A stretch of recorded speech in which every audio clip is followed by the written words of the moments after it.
Hello friends, খাবারের খাজানায় সকলকে স্বাগত। আজকে আমি তোমাদের সকলকে করে দেখাবো খুব পছন্দের একটা রেসিপি। এটা হচ্ছে গাং মোরলার ঝাল। তোমরা অনেকেই গাং মোরলা খেতে ভালোবাসো। সাধারণ মোরলা মাছের থেকে এগুলো একটু বড় বড় সাইজের হয়। তো প্রথমেই গাং মোরলাটাকে ভালো করে বেছে আহ, কেটে সেটাকে নুন হলুদ মাখিয়ে রেখে দিয়েছিলাম। তারপরে কড়াইয়ে তেল দিয়ে সেই মোরলা মাছগুলোকে একটু কড়া করে ভেজে নিয়েছি। আর তার সাথে সেই তেলের মধ্যেই কড়াই কুচি করা পেঁয়াজ, তার সাথে কিছু কাঁচা লঙ্কাও আছে, সেটাকে ভালো করে সাঁতলে নিতে হবে। পেঁয়াজটা একটু ভাজা ভাজা হয়ে গেলে তারপরে আমি কাঁচা টমেটো কেটে রেখেছি আর আলুগুলোকে একটু লম্বা লম্বা করে কেটে রেখেছি। এবার ওই লম্বা লম্বা করে কেটে রাখা আলুগুলো আর কাঁচা টমেটোগুলো এর মধ্যে দিয়ে দিতে হবে। দিয়ে আবার এটাকে কিছুক্ষণ নাড়াচাড়া করে নিতে হবে। ভালো করে ভাজা ভাজা করে নিতে হবে আলু আর কাঁচা টমেটো আর পেঁয়াজ। কিছুক্ষণ ধরে নাড়াচাড়া করার পর এবার এর মধ্যে পরিমাণ মতো একটু হলুদ দিয়ে দিতে হবে আর দিয়ে দিতে হবে স্বাদ মতো লবণ বা নুন।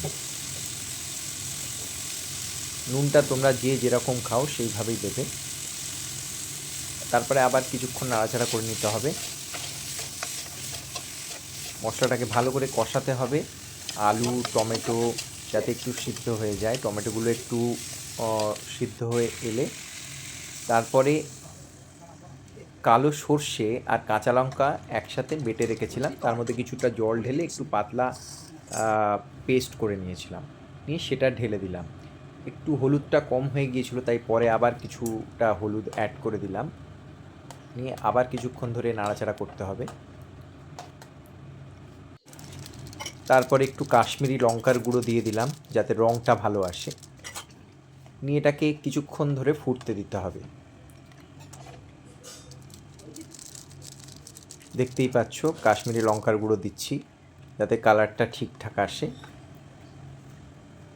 আর আমি এটায় গ্যাস ওভেনে করছিলাম, কিন্তু একটা কড়াইতে মাছ ভেজে রেখেছিলাম।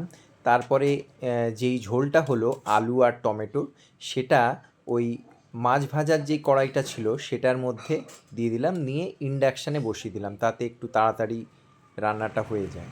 নিয়ে এটাকে কিছুক্ষণ ঢাকা দিয়ে রাখতে হবে যাতে সেদ্ধ হয়ে যায় ঠিকঠাক মতন।